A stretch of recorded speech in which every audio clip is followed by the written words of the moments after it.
Assalamualaikum warahmatullahi wabarakatuh. Kami dari kelompok 2 akan mempresentasikan hasil observasi kami di sekolah SDN nomor 2 Kampung Baru. Nah, untuk pemateri pertama akan dibacakan oleh saya sendiri, yaitu ada latar belakang peningkatan mutu pendidikan melalui implementasi kurikulum Merdeka, fokus pada kemampuan pendidik dalam merencanakan, melaksanakan dan mengevaluasi pembelajaran, peran krusial capaian pembelajaran atau CP, dan alur tujuan pembelajaran atau sering disebut dengan ATP sebagai kerangka kerja.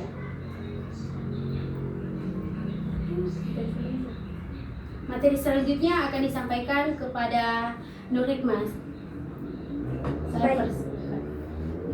Baik, adapun tujuannya yaitu mendeskripsikan praktik dan refleksi guru dalam strategi implementasi ATP, mengidentifikasi dan menganalisis kendala atau tantangan dalam proses perencanaan dan pelaksanaan kurikulum, dan menjelaskan peran dan jenis asesmen untuk perbaikan pembelajaran. Sekian, saya kembalikan kepada moderator. Baik, materi selanjutnya akan disampaikan oleh Nabila. Untuk itu, saya persilahkan. Adapun poin-poin penting dari wawancara yang kami laksanakan yaitu dalam menyusun ATP, guru telah mengikuti acuan dari CP dengan menata alur pembelajaran secara logis dari yang mudah menuju kompleks. Meski demikian, masih diperlukan pendalaman agar setiap tujuan pembelajaran lebih spesifik dan sesuai dengan konteks yang nyata di kelas. Pelaksanaan pembelajaran sendiri sudah menunjukkan arah yang baik menuju pendekatan yang berpusat pada siswa. Guru menggunakan berbagai model seperti project-based learning, inquiry learning, dan discovery learning untuk menciptakan suasana belajar yang aktif dan menyenangkan. Upaya ini menunjukkan adanya perubahan positif dari pembelajaran yang semula berpusat pada guru menjadi lebih menekankan pada keaktifan siswa. Adapun proses asesmen di sekolah juga dilakukan dengan beragam cara, baik diagnostik, formatif maupun sumatif. Guru memanfaatkan hasil asesmen untuk mengetahui perkembangan belajar siswa serta memberikan umpan balik yang membangun. Meski demikian, hasil asesmen belum seluruhnya digunakan secara optimal untuk tindak lanjut berupa kegiatan pengayaan dan remedial. Dalam praktiknya, guru masih menghadapi kendala seperti keterbatasan waktu untuk menyusun perangkat pembelajaran, kurangnya kesempatan kolaborasi antar guru, serta keterbatasan dalam penggunaan media dan teknologi pembelajaran. Sekian, saya kembalikan ke moderator. Baik, materi selanjutnya akan disampaikan oleh Vinky. Tempat dan waktu saya persilakan. Baik, terima kasih kepada moderator. Hasil observasi. Berdasarkan hasil observasi di SD Negeri 2 Kampung Baru, diperoleh banyak pengalaman dan wawasan terkait penyusunan dan pelaksanaan capaian pembelajaran serta alur tujuan pembelajaran. Pengalaman ini memberikan gambaran nyata tentang bagaimana guru merencanakan, melaksanakan, dan mengevaluasi pembelajaran sesuai prinsip kurikulum Merdeka. Pemahaman guru terhadap capaian pembelajaran menjadi kunci keberhasilan dan menyusun ATP yang terstruktur dan relevan dengan karakteristik peserta didik. Terlihat bahwa guru tidak hanya memahami capaian pembelajaran secara tekstual, tetapi juga menafsirkannya sesuai konteks kelas, mempertimbangkan kemampuan awal minat dan kebutuhan siswa.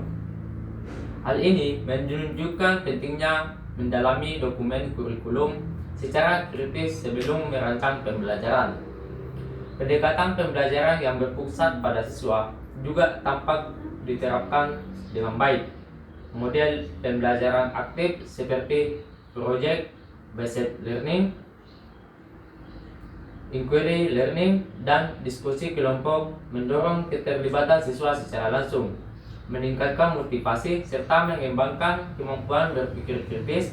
Hal ini menunjukkan bahwa pembelajaran efektif tidak hanya bergantung pada guru, tetapi juga partisipasi aktif peserta didik.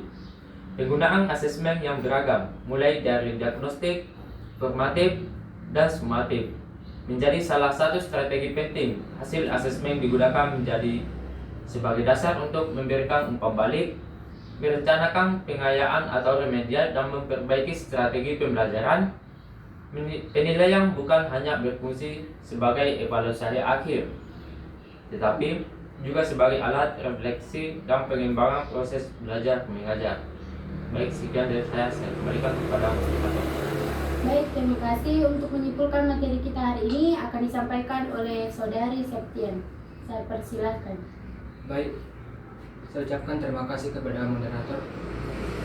Saya akan membacakan kesimpulan, yaitu hasil observasi di SD Negeri 2 Kampung Baru menunjukkan bahwa guru-guru di sekolah ini memiliki pemahaman yang baik terhadap capaian pembelajaran dan mampu menurunkannya menjadi tujuan pembelajaran yang konkret melalui penyusunan alur tujuan pembelajaran. Penyusunan ATP dilakukan secara sistematis dengan memperhatikan urutan pembelajaran dari yang mudah menuju lebih kompleks sehingga proses belajar mengajar menjadi lebih terstruktur. Pembelajaran yang diterapkan telah mengarah pada pendekatan berpusat pada siswa dengan penggunaan berbagai model pembelajaran aktif seperti project based learning, inquiry learning, dan discovery learning yang mendorong keterlibatan, kreativitas, dan kemampuan berpikir kritis peserta didik. Jadi sekian saya ucapkan terima kasih.